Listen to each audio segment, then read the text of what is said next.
Hey friends, I'm here today to tell you about the books that I'm planning on reading for the March of the Mammoths Readathon, since somehow it is already March and the readathon is officially underway.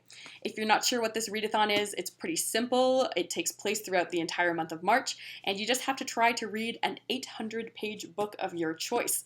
Because I'm a little bit extra and I really enjoy this readathon, I tried to read multiple mammoths. Last year I got through 4, so I'm going to try to reach that target again this year. We'll see how it goes. So 2 of the mammoths that I want to read are actually continuations of longer series. So it just kind of worked out that with these series, the next installments were both mammoth-sized in themselves. So the first mammoth that I'd like to get to is Volume 3 in Proust's In Search of Lost Time series. This one is called The Guermantes Way, and I've been happily working my way through this novel throughout this year. So I've been trying to read about 1 volume of this every month, and it just so happened that the volume that was set for March is in itself mammoth-sized. This volume is around 830 pages, and I'm really looking forward to this volume because from what I understand, the narrator of our story is going to start his journey social climbing, and he's going to get involved with some high society people in the salons of Paris, and I really like the way that Proust writes about social interactions and class and those kind of connections, so I'm looking forward to seeing where this volume of the story is going to go. The second book I have that's a continuation in a series is Fathers and Crows by William T. Vollmann. This is the second book in his 7 Dreams series, and each of these novels is set in a different location and a different historical era, but all of them have to do with clashes in culture between indigenous people and European settlers in North America. So the first volume in this series is The Ice Shirt, and I read this one back in December and totally loved it. This one is about the Vikings trying to start a settlement on the east coast of North America. And that one was pretty good, but it was only 450 pages. Fathers and Crows is almost double the length of The Ice Shirt, and this one I think is coming in at 990 pages, and it does feel quite chunky. I am quite excited to get to this volume in the series, since this is dealing with some early Canadian colonial history.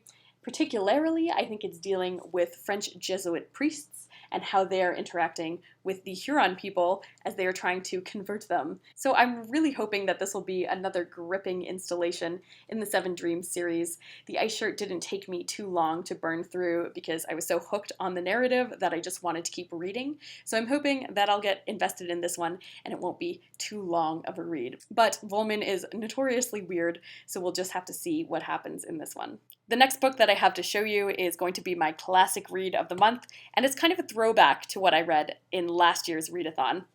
And that is The Count of Monte Cristo by Alexandre Dumas, and this has been translated by Robin Buss, and I've heard nothing but great things about that translation. So, I wanted to pick this one up because I read Les Miserables last year, which is another super lengthy, very famous French classic, and I thought it would be fun to read this one and to kind of compare the two to see which one I enjoyed more. Now, it's going to be pretty difficult to beat Les Miserables because I ended up having such a strong emotional bond with that book, and it ended up being my favorite read from all of last year. However, there were definitely some slow and torturous moments of that book, and I'm hoping that I won't have those kind of issues with The Count of Monte Cristo. I think that this one is going to be a lot more fast-paced. I think that the 2 books are pretty similar in terms of page count. They're both over 1,200 pages. However, I think the version of Les Mis that I had much bigger pages and more dense writing, so I think that this one, though it's still pretty long, will be a much quicker read. At least that's what I'm hoping. I don't know too much about the details of the story, but I do know that it's a revenge tale, and I am very fond of revenge in my novels, so I'm hoping that that will keep me engaged and turning the pages, and I really am hoping to love it just as much, if not more, as Les Miserables, but we'll see how I feel by the end of the month. My final mammoth that I have to show you is also by far my girthiest mammoth, and that is this one, the novel A Biography. It's by Michael Schmidt, and it's around 1,100 pages long.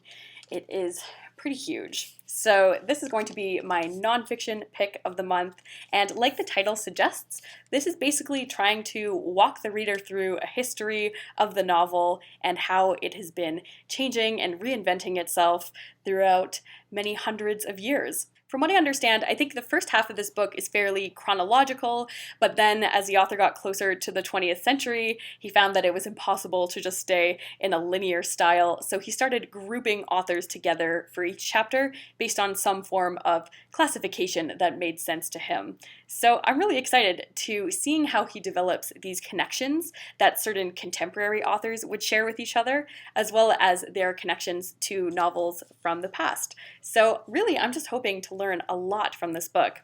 In some ways, I don't think it's a great choice for this readathon because I don't know that it's one that I want to rush myself through. I think I just want to really enjoy it and to write down a lot of notes while I'm reading so that I can come away from this with so many more recommendations of important novels that I should be reading and authors that I should be checking out.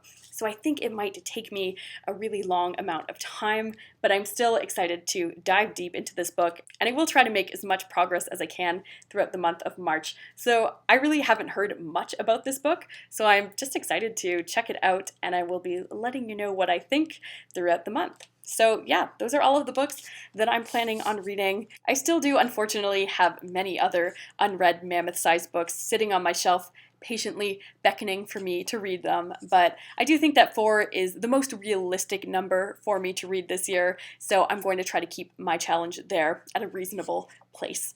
So please let me know what you're planning on reading if you're participating. I wish you the best of luck on your own mammoth adventure, and let's keep checking in on each other throughout the month. I'm planning on doing some weekly update videos. You can also chat with me on Goodreads, and yeah, best of luck with the readathon, and I look forward to seeing you again soon. Bye!